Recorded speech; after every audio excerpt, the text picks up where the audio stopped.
Ramona, your hashtag is empathy. Again, empathy. Empathy is the feeling of deeply understanding people. And I believe as a student, we should all have empathy in ourselves so that we can create a more stronger bond and more secure and healthier bond with your friends and family. Thank you.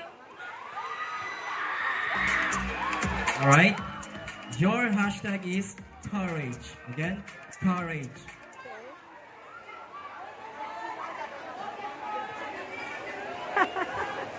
Courage refers to something where you are brave in a situation. For example, a firefighter shows courage while rescuing citizens. Thank you.